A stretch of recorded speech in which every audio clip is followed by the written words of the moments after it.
Your network is your net worth. When you spend time on your network, your brand, your reputation will benefit so much so that people will help you even when you don't ask. People will speak positive about you when you're not in the room. When you need help and you call someone, they'll drop everything to help you. I know because that's what propelled my career. At a recent work event, a mid-level woman pulled me aside and said, "Lina, you have the reputation for uplifting people. Can we talk? I need help with my next step in my career." This is the result of decades of networking, but my career really thrived when I became known as more than just talent, when I became someone they trusted and wanted to be around.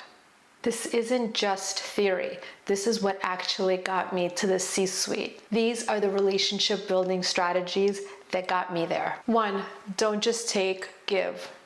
Networking isn't about what you can extrapolate from the other person. And actually, just a good way to live life. Think, what can you do for other people?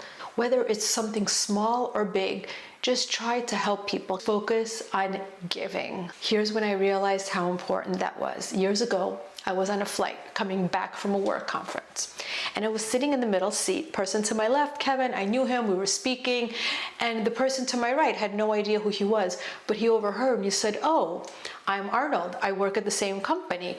And he told me his full name, and I said, "Your name sounds so familiar." He said, "That's because 15 years ago, we were on a conference call and somebody very senior, my boss at the time, completely destroyed and annihilated him verbally and just like cut him down in this bullying, harassing way." This happens in corporate America. He said, "Lina, you did something that helped me so much. After the conference call, you picked up the phone and you called me and you said, 'Arnold, don't pay any attention. You were doing an amazing job. That's just Jerry being Jerry. He does it to absolutely everyone, me included. You're great and ignore it.'" And he said, "That helped me so much." So fast forward 15 years later, he was the head compliance person when I was the chief of staff. And it was so great working with somebody who actually had my back and wanted to help. And you bet if I called him, he picked up the phone right away. I did something nice for him without ever expecting anything back. And then it actually did pay back. What a sweet story that was, sitting on the plane hearing it. 2, join social events and volunteer. Years ago, when I decided I wanted to break out of my shell, I joined our women's network, but I didn't just join the women's network. I signed up for a leadership position, and I did that for so many years. It became fun. Now, listen, I didn't have the extra time. It was really, really busy. It's corporate America. You're working like an animal.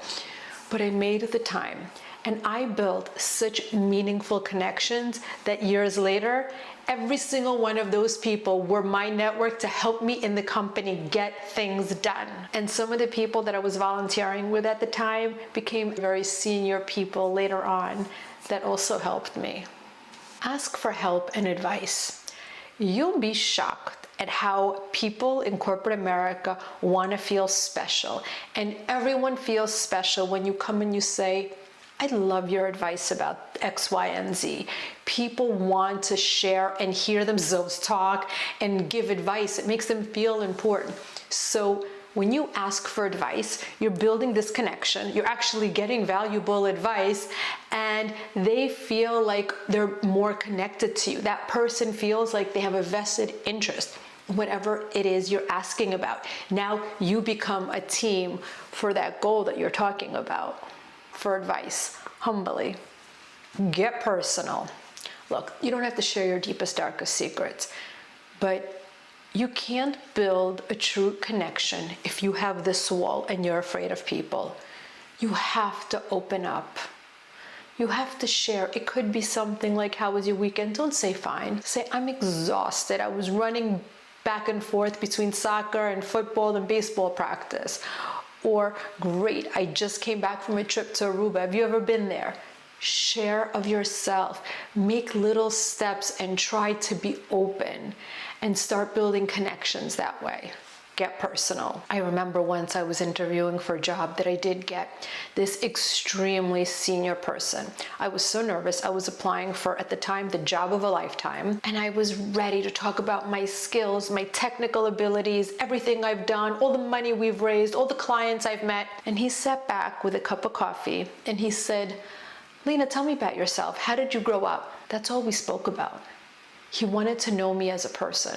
That's how he was making hiring decisions. "Lina, tell me how you grew up." That taught me something. Active listening. When you're talking to somebody, you know how they say you have 2 ears and 1 mouth? You should be listening more than you're talking. There's this quote that the biggest illusion in communication is the assumption that it has occurred. Most often, we are not really listening. Be mindful when your mind wanders and you're thinking about yourself. Stop. Focus on the other person. Active listening. Listening is not something you do passively, just standing there. You actually have to try, or your mind wanders and you're missing an opportunity. 6, lift people up. You will be shocked at how people at work, no matter how senior or confident they seem, are looking for validation and compliments. Now, don't randomly, blindly compliment. "You're amazing, you're great, you're so good." If you become known as that person who just says amazing things all the time, it's not authentic. But when you see somebody that you admire and somebody does something good, compliment them. Be very specific though. I have this friend, Bill, at work. Every time he gets on stage, and he runs a pretty big business, he gets on stage and he says, "Thank you, you all did an amazing job." And you know what I'm sitting there thinking? That person didn't do an amazing job. I carried that project, that motherfucker. Okay. Just don't throw out empty compliments, but when it's specific and authentic, it makes such a big difference to the way that person connects with you. For example, I have a friend, Julie, and I remember once telling her, "Julie, I so admire how you have this ability to focus on the goal and you never get distracted and you don't let the obstacles get you down." Or I have a friend, Brian, and I said to him, "Brian, you have such an amazing way at negotiating and making everything so friendly, even when it really is adversarial." Or Jerry, I once said to him, "I really admire how you protect the people around you that work for you, how you take on all the burden and any criticism. When you see something good, highlight it specifically. It'll build a meaningful connection." Everyone wants validation and feedback. But again, be careful, don't overdo it. Don't ask kiss. And to that end, after my first year as chief of staff, I relied on a ton of people to help me because I was really in a new role. And during the holiday season, I didn't just send holiday cards. I wrote very specific cards to specific people. To my friend Michael, I said, "I really appreciate how when we first met, you said, 'Use me for anything you need, I'm here for you.' And every time I called, you pick up the phone." To my friend Thomasine, I wrote, "I am so grateful for the guidance that you give me and how honest and open you were to give me feedback." Or Gina, my boss's admin, I wrote her how I was so grateful to have her emotional support and to have her as my sounding board. And I just wrote very specific notes with things that people did that year that really helped me. Now, of course, I'm not a big mush and I don't do this every single year, writing a journal to everyone. But that year was really important and I did rely on certain people and I wrote them thank you notes for the holidays, specifically citing things that they did for me. Next, set up social events. Be the person who gets people together. For example, I started a mommy lunch that I did once a quarter. I would invite other young mothers who were balancing work and raising kids. And once a quarter, we would just have this lunch. If I was in a leadership training at work and we had a little subgroup at our table, I would invite that group to drinks or set up a follow-up phone call. Be the person getting others together. I remember there was a point in our company's history where we were hiring a lot of new people, and we hired this one woman who I knew she seemed a little bit shy. So I invited her to dinner, and I invited my best buddies, all females, who were gonna help her succeed. She never forgot. Years later, when I needed help with my career, she went out of her way. I called, I just wanted to speak to her for 5 minutes. She said, "What the hell are you doing?" "No, let's go out to lunch." She spent 2 hours listening to me and brainstorming how to help me. All because I set up that dinner for her where we all had fun, got to know each other, but really build that network. Lastly, and what was most important for me, build relationships at all levels.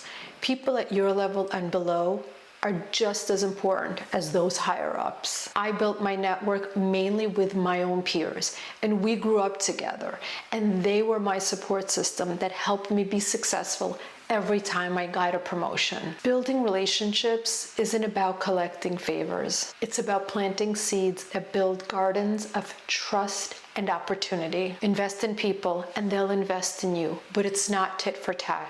It's just karma.